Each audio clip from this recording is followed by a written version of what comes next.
Hello everyone, my name is CilantroGamer. Welcome everyone, one and all, to The Binding of Isaac Rebirth. This is a sequel slash remake of a Flash game called The Binding of Isaac, created originally by Edmund McMillen.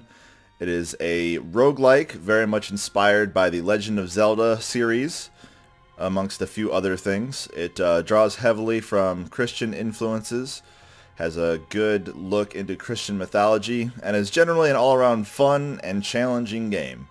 And this is the introduction to a series of me playing that game.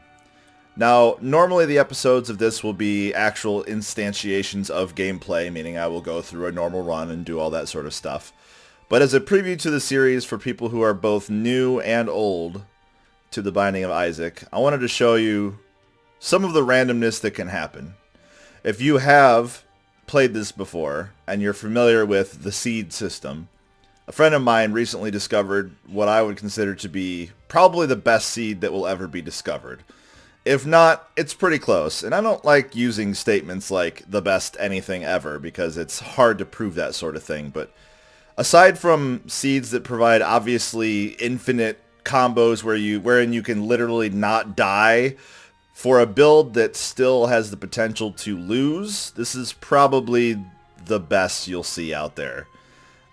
I'm going to show you guys the first floor of it, just to show how ridiculous it starts off with, and allow you guys to explore the rest on your own time if you own The Binding of Isaac.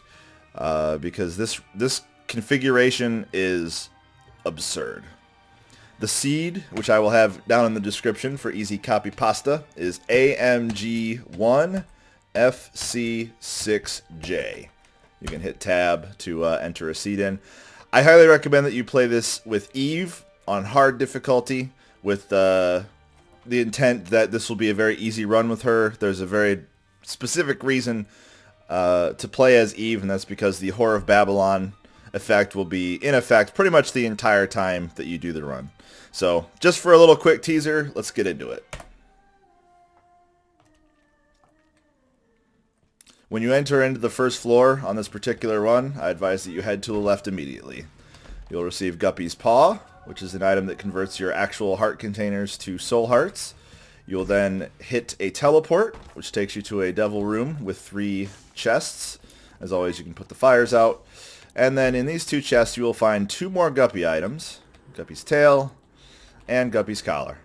With 3 Guppy items, you are then converted into Guppy. You now have fly speed, you can fly around, and you immediately get the ability to produce a large number of flies as you attack. Every time you, not every time, but when you're attacking, you will produce a number of friendly flies. These flies do a ridiculous amount of damage.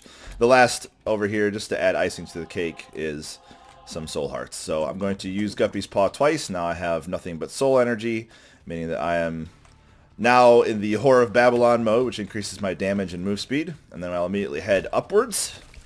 Here is a general combat room, not really that big of a deal. You can see I'm already spawning some flies.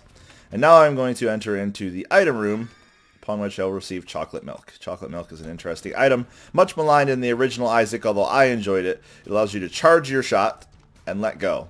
The frustrating part about chocolate milk was that in the previous edition, and this one alike, you have to, if you want to shoot normal tiers, you sort of have to hit the button every time you want. Because holding the button is how you charge. Normally if you're playing the game, if you just hold the button, you'll fire in that direction.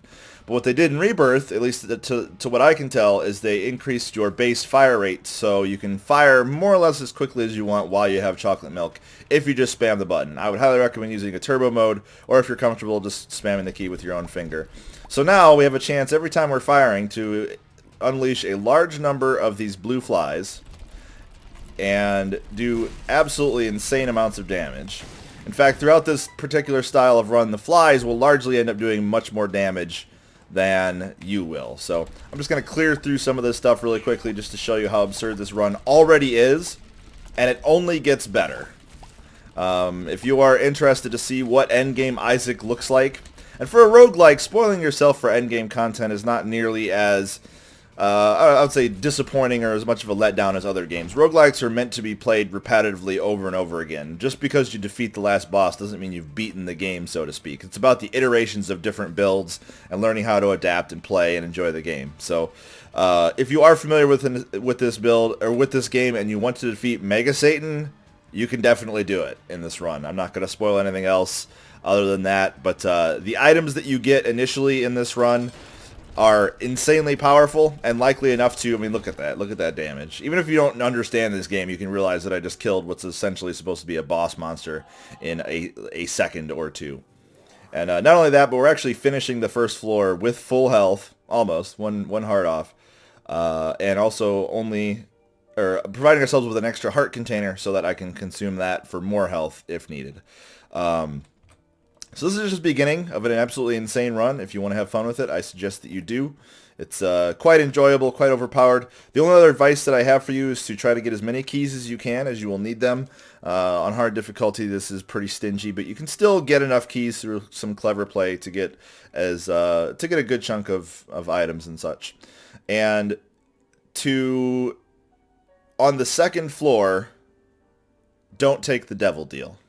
The second floor, the devil deal is for the shovel, which is kind of an item that's not really super great, especially when you have Guppy's Paw. So I would suggest rejecting the devil deal, and you will be very surprised with the rest of the run. Make sure to explore everything on each floor, and otherwise have a great time with this game, whether or not you play this seed or if you just enjoy watching it.